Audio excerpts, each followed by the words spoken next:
Hello friends, एक बार आप सबों का फिर से स्वागत है मेरे यूट्यूब चैनल बीटा क्लासेस में। मैं सौरभ चौरसिया, आपका होस्ट और दोस्त। तो बिना समय गवाए आज के इस टॉपिक को शुरू करें, जिसका नाम है करंट अफेयर्स। तो आज का पहला सवाल है आपके लिए, निम्नलिखित में से कौन सितंबर 2021 में 3 दिवसीय मिशन इंसिपरेशन 4 के लिए 4 लोगों को अंतरिक्ष में भेजने के लिए तैयार है? तो इस कंपनी का नाम है स्पेस एक्स।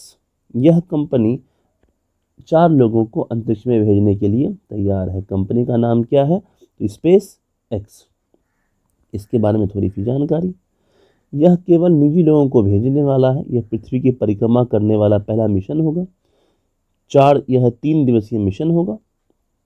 स्पेस एक्स की उड़ान को एक अमेरिकी अरबपति जेरेड इसाकमैन ने किया है चार्टर्ड। वे payment processing company Shift4 payment के फाउंडर और CEO हैं। अब अगला सवाल, सितंबर 2021 में किस देश ने अन्य कंपनियों को एंड्रॉयड ऑपरेटिंग सिस्टम के प्रतिद्वंदी संस्करणों को विकसित करने से रोकने के लिए अल्फाबेट इनकॉर्पोरेटेड के गूगल पर लगभग $177 मिलियन का लगाया जुर्माना? यानी गूगल पर जुर्माना लगा दिया है। गूगल पर कितना जुर्माना है? $177 मिलियन का जुर्माना लगाया। किस देश ने लगाया है?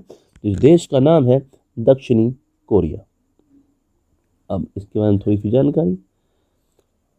दक्षिण कोरिया ने अन्य कंपनियों को, जितनी भी अन्य कंपनियां, उनको एंड्रॉयड ऑपरेटिंग सिस्टम के प्रतिद्वंदी, यानी उसका जो भी अपोजिशन वाला, यानी कि जैसे आप हर एक मोबाइल में ऑपरेटिंग सिस्टम फिलहाल एंड्रॉयड यूज किया जाता है, तो उसका कॉम्पिटिटर संस्करणों को विकसित करने से रोकने के लिए अल्फाबेट इनकॉर्पोरेटेड गूगल पर लगभग $177 मिलियन का जुर्माना लगाया है। नए आदेश के तहत गूगल अब डिवाइस निर्माताओं को एंटी फ्रैगमेंट समझौतों पर हस्ताक्षर करने के लिए बाध्य नहीं कर सकते। यानी कहने का मतलब है, जो एंड्रॉयड जो सिस्टम है, उसका कुछ अगला संस्करण, यानी कि उसका अपोजिशन बनाने से सबको रोक रहा है। तो दक्षिण कोरिया ने उस पर केस किया है, जिससे अब गूगल ऐसा नहीं कर पाएगा। अब अगला सवाल, सितंबर 2021 में जो खेल है क्रिकेट, इसके सभी प्रारूपों से किसने संन्यास लेने की घोषणा की है? तो इस खिलाड़ी का नाम है लसिथ मलिंगा, जो कि श्रीलंकाई खिलाड़ी हैं। इन्होंने सभी प्रारूपों से संन्यास लेने की घोषणा की है। इसके बारे में थोड़ी सी जानकारी। जो मलिंगा हैं, यह कप्तान रह चुके थे अपनी टीम श्रीलंका के। T20 विश्व कप विजेता टीम के कप्तान थे। मलिंगा ने 21 में टेस्ट और 1 दिवसीय से संन्यास की घोषणा तो लिया, लेकिन T20 अंतर्राष्ट्रीय से बाकी था, तो उन्होंने इसे पूरा कर, यानी 21 में वो संन्यास ले रहे हैं T20 अंतर्राष्ट्रीय क्रिकेट से। अब अगला सवाल, सितंबर 2021 में human rights and terrorism in India नामक पुस्तक किसने प्रकाशित की है? इस टॉपिक पर, जिसका नाम है human rights and terrorism in India नामक पुस्तक को किसने प्रकाशित किया? तो इसका नाम है सुब्रमण्यम स्वामी। सुब्रमण्यम स्वामी ने इस पुस्तक को लिखा है। इसके बारे में जानकारी। सुब्रमण्यम स्वामी की यह पुस्तक है। यह पुस्तक यह दर्शाता है कि संविधान द्वारा अनुमत और सर्वोच्च न्यायालय द्वारा बनाए गए उचित प्रतिबंधों के भीतर आतंकवाद का मुकाबला मानव और मौलिक अधिकारों के लिए एक सबसे, इसमें वैसे कोई महत्वपूर्ण बात तो है नहीं, बस याद रखिए कि human rights and terrorism in India नामक पुस्तक किसने किया प्रकाशित? तो सुब्रमण्यम स्वामी ने। अगला सवाल, सितंबर 2021 में दिल्ली में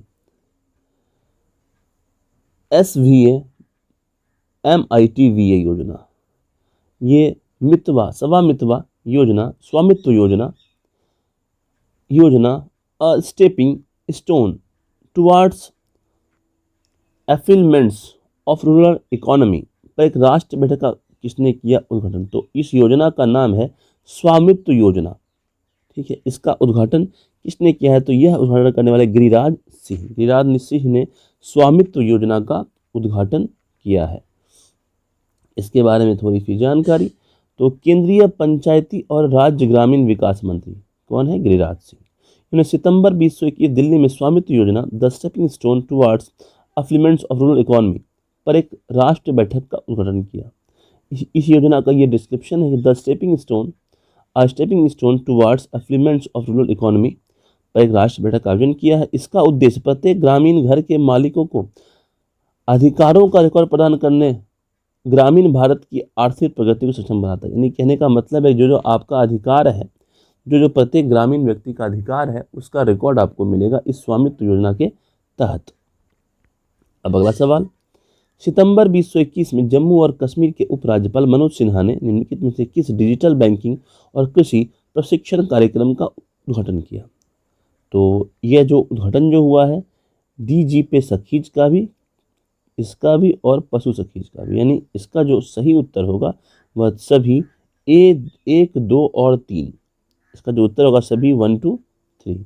तो जम्मू कश्मीर के उपराज्यपाल मनोज सिन्हा ने ऐसा किया है। तो इसके बारे में थोड़ी सी जानकारी, जम्मू कश्मीर के उपराज्यपाल मनोज सिन्हा ने 14 सितंबर 2021 को 3 डिजिटल बैंकिंग और कृषि प्रशिक्षण कार्यक्रमों का उद्घाटन किया। ये कार्यक्रम है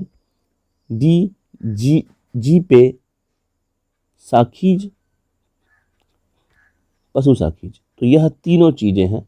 और डीजीपे कार्यक्रम ग्रामीण क्षेत्रों में रहने वाले लोगों को डोर टू डोर सेवाएं देगा, यानी कि घर बैठे ही आप बैंकिंग का लाभ उठा सकते हैं। अगला सवाल, सितंबर 2021 में केंद्रीय सूचना और प्रसारण मंत्रालय ने फर्जी खबरों का मुकाबला करने के लिए निम्नलिखित में से किस सोशल मीडिया प्लेटफॉर्म पर अपना अकाउंट बनाया है? यानी कि केंद्रीय सूचना और प्रसारण मंत्रालय ने अपना अकाउंट बनाया है किसी सोशल मीडिया प्लेटफॉर्म पर। तो इसका नाम है टेलीग्राम पर इन्होंने इस अकाउंट को बनाया है। इसके बारे में थोड़ी सी जानकारी, केंद्रीय सूचना और प्रसारण मंत्रालय ने कहाँ अकाउंट बनाया है? तो टेलीग्राम पर अपना अकाउंट बनाया है। इसने PIB फैक्ट चेक के रूप में लॉन्च किया है, नाम है PIB फैक्ट चेक, जिसका उद्देश्य क्या है? केंद्र से संबंधित जानकारी को सत्यापित करना और इसे अपने ग्राहकों तक पहुंचाने। कहने का मतलब है कि भ्रामक चीज़ों को खत्म करने के लिए इस मंत्रालय ने अपना अकाउंट टेलीग्राम पर बनाया है। PIB फैक्ट चेक्स केंद्र सरकार की एकमात्र फैक्ट चेकिंग शाखा है, यानी कि अभी यह एकमात्र शाखा है जहां पर आप वास्तविकता को जान सकते हैं। टेलीग्राम के माध्यम से आप वास्तविकता को जान सकते हैं, जिसे कब नवंबर में स्थापित किया गया था। अब अगला सवाल, निम्नलिखित में से किस बैंक ने सितंबर 2021 में राजभाषा हिंदी को बढ़ावा देने के लिए गृह मंत्री अमित शाह से राजभाषा कृति पुरस्कार प्राप्त किया? यानी कि जो गृह मंत्री अमित शाह है उन्होंने राजभाषा कृति पुरस्कार किन बैंकों को दिया है? तो वो जो बैंक है वो PNB है और साथ ही साथ यूनियन बैंक ऑफ इंडिया, दोनों। तो इसका जो सही जवाब होगा वो होगा 1 और 2 दोनों, यानी कि इन दोनों बैंकों को, यानी PNB और यूनियन बैंक ऑफ इंडिया दोनों को यह पुरस्कार सम्मिलित रूप से दिया गया। किनके द्वारा दिया गया है? तो अमित शाह के द्वारा। कौन सा पुरस्कार? तो राजभाषा कृति पुरस्कार पाने वाला कौन सा दो बैंक है? तो PNB है और यूनियन बैंक ऑफ इंडिया है। तो इसके हम थोड़ी सी जानकारी कि यह जो पुरस्कार दिया गया है हिंदी भाषा, जिस दिन हिंदी दिवस मनाते हैं 14 सितंबर को, बढ़ावा देने के लिए गृह मंत्री से पुरस्कार पाते, किसने? PNB और यूनियन बैंक ऑफ इंडिया दोनों को दिया गया है। ठीक है, यह लगातार चौथी बार है जब PNB बैंक को प्रथम पुरस्कार मिला। ये इंपॉर्टेंट है कि ये PNB को लगातार चौथी बार वह इस पुरस्कार को प्राप्त कर रहा है।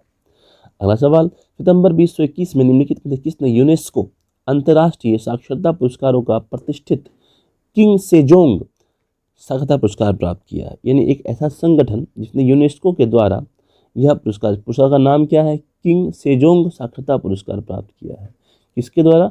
तो संस्था का नाम है यूनेस्को, इसके द्वारा इस पुरस्कार को प्राप्त किया है। तो इसका नाम है राष्ट्रीय मुक्त विद्यालयी संस्थान, यानी NSSO, इसे यह पुरस्कार मिला है। अब अगला सवाल, पुलिसों की मांग और ज़रूरतों को जानने के लिए कौन सा राज्य एक नया पुलिस आयोग स्थापित करेगा? यानी कि जो पुलिस की जो ज़रूरत और मांग है उसको जानने के लिए एक ऐसा राज्य एक नया पुलिस आयोग बना रहा है। उस राज्य का नाम है तमिलनाडु। तमिलनाडु नामक राज्य यह काम करने जा रहा है। इसके बारे में थोड़ी सी जानकारी, तमिलनाडु सरकार पुलिसों की मांग और ज़रूरतों को जानने के लिए एक नया पुलिस आयोग गठित करेगी। इसका गठन पुलिस और जनता के बीच संबंधों को मजबूत करने के तरीकों, आवश्यक योजनाओं और पुलिस कर्मियों के नया प्रशिक्षण कार्यक्रमों की सिफारिश करने के लिए किया जाएगा। तो आज के लिए इतना ही, विशेष अब अगले वीडियो में।